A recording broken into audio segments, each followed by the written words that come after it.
Hi, my name is Don Gray and I'm a telecommunications analyst with the Nebraska Public Service Commission and a member of the state's broadband team. In this segment on the broadband map, I'm going to explain and demonstrate the basic steps used to access the Nebraska State Broadband Map.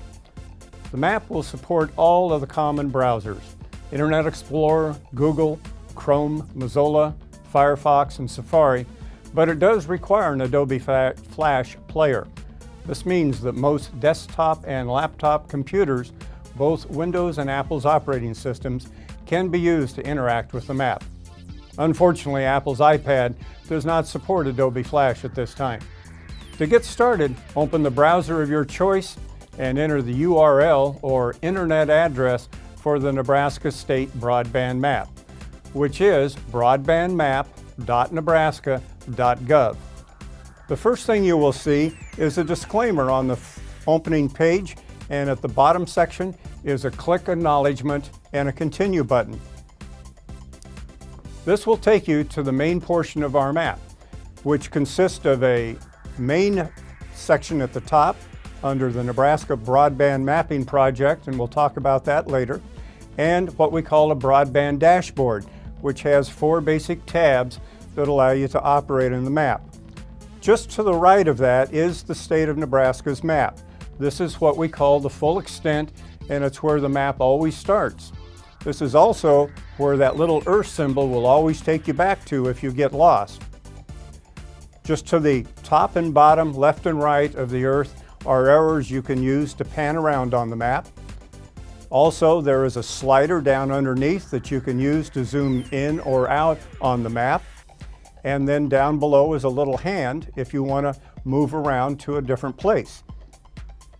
So with that pan hand, you can just drag the map around like many map interfaces go. And like I said, if you ever get lost, just push the Earth and you'll be right back to the full extent. Let's talk about the broadband dashboard now. The Start Here tab is how you enter access information. And to enter an address, you simply type in the street address that you're going to. You enter the city that you are at, or the city that you want to find information about, and then you enter the zip code of that city and that address.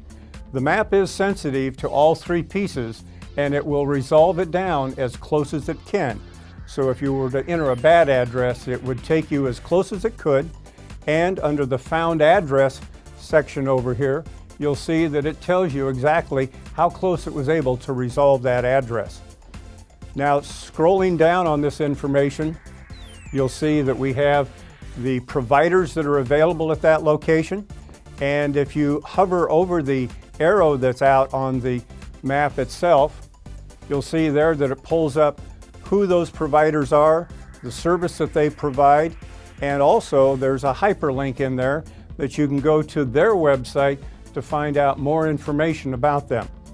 Down below this section then, there's also information about the services that are available out there. The other thing you can do is use what we call a push pin, but you should do that only when you're zoomed in fairly close. Now, if you go to the Coverage tab on your map, now we'll be looking at all the coverage that's used in this underlying data. And as you can see, there's different information here. At the very top, there's unserved areas, the number of providers, then we drop down into the other information. And since we're in very tight on this, you can see there's a lot of data that's being shown. So in this case, all you have to do is go over to the map itself, click on the Earth, and it's going to zoom right out there and then repopulate the map. So it's very flexible in what you do and how you do it. You'll see that it's like a thematic map, and the redder the map is, the more providers there are. The dark area there, or the magenta, is where the unserved area is. All of this data is put together with underlying data that's updated every 6 months. And down at the bottom of this area is the data currency, and you'll see that this is June 30th of 2012. We'll come back in a little bit and talk more about the coverage of the map.